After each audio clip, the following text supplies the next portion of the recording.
کہیں آمین. ہاللیلویا. آپ اس دنیا میں تو ہیں پر اس دنیا کے کیوں؟ کیونکہ آپ کس کی بادشاہی میں ہیں؟ یسوع کی بادشاہی. زندگی کی اس کی بادشاہی میں، زندگی کی خدا کے بیٹے کی بادشاہی میں، زندگی کی بادشاہی میں. آمین. لیکن اس دنیا کا کس کی بادشاہی ہے؟ اب آپ مجھے بتائیے آپ ایسا کیوں کرتے ہیں جب آپ کو کوئی بیماری ہوتی ہے یا فیل کرتے ہیں آپ کو بخار ہے یا کچھ عجیب سا محسوس کرتے ہیں تو آپ پاس میں صاحب سے کیوں کہتے ہیں میرے لیے دعا کریں؟ کوئی بتائے گا؟ کیونکہ آپ کے پاس زندگی ہے.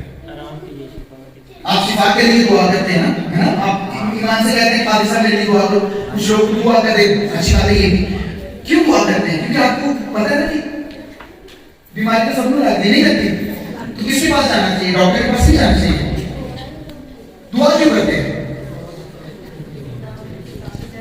وہ اس لیے کہ آپ کو پتہ بھی چل جائے گا، لیکن آپ سمجھ نہیں ہیں چیزوں کو، کیونکہ آپ کس کی بادشاہی میں ہیں؟ نور کی، زندگی کی، خدا کی بادشاہی میں. آمین. خدا کی بادشاہی میں بیماری، کمزوری اور موت کا کوئی اختیار. اسی لیے جب کسی مرتا ہے تو ہم یہ نہیں کہتے کہ وہ مار گیا، ہم کیا کہتے ہیں؟ اسی میں سمجھے آپ کیوں کہتے ہیں؟ کیونکہ خدا کی بادشاہی میں موت کا تصور ہی نہیں ہے. آمین. اگر موت کا تصور نہیں ہے تو جب بیماری یا کمزوری آتی ہے کسی شخص پر، کسی مسیح پر، وہ دعا اس لیے کرتا ہے کیونکہ اسے پتا ہے کہ یہ بیماری جو نہیں ہے تو تاریخی بادشاہی میں راج کرتی ہے. اس کا اس بادشاہی میں کیا تعلق ہے؟ میرے جسم پر کیا اختیار ہے؟ کیونکہ میرا جسم، میرا بدن تو روح القدس کا مقدس ہے. آمین. میں تو خدا کی بادشاہی میں ہوں، میں تو زندگی کی بادشاہی میں ہوں. موت کیا کر لینے آ گئی ہے؟ تو آپ کہتے ہیں یسوع کے نام میں جو بھی بیماری کمزوری برابر، یسوع کے نام میں اس جسم کو چھوڑ، یہاں میرے جسم کو چھوڑ اور جاتی رہے. ہاللیلویا. یہ اختیار آپ کو کس نے دیا ہے؟ اس نے جس نے آپ کو نور کی زندگی کی بادشاہی میں شامل کیا ہے. ہاللیلویا. یہی اختیار آج آپ کے پاس ہے. آمین. ساری چیزوں پر اس نے اختیار رکھا، گوا دیا. یسوع آیا، آپ کو اس نے کہا اس کے پاس تو زمین کا اختیار تھا، بتاؤ نہیں میرے پاس زمین اور آسمان دونوں کا اختیار ہے. ہاللیلویا. ہم اس کے ماننے والے ہیں اور اس کی بادشاہی ہے جس کے پاس آسمان اور زمین دونوں کا اختیار ہے. تو آپ سب کو میں مبارکباد پیش کرتا ہوں اس بات کے لیے کہ آپ خدا یسوع مسیح کی بادشاہی میں ہیں. آمین. کیونکہ آپ مسیح کو قبول کر چکے ہیں. جتنے لوگ مسیح کو قبول کر چکے ہیں وہ مسیحی ہیں اور مسیح کی بادشاہی ہے. اس لیے میں آپ کو دل سے مبارکباد پیش کرتا ہوں اور اس بادشاہ کے اس دنیا میں مجسم ہونے کے لیے بھی میں آپ سب کو مبارکباد پیش کرتا ہوں.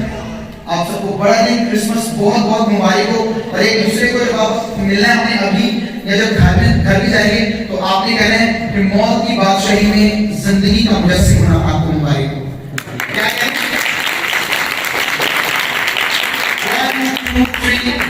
کیا کہنا ہے؟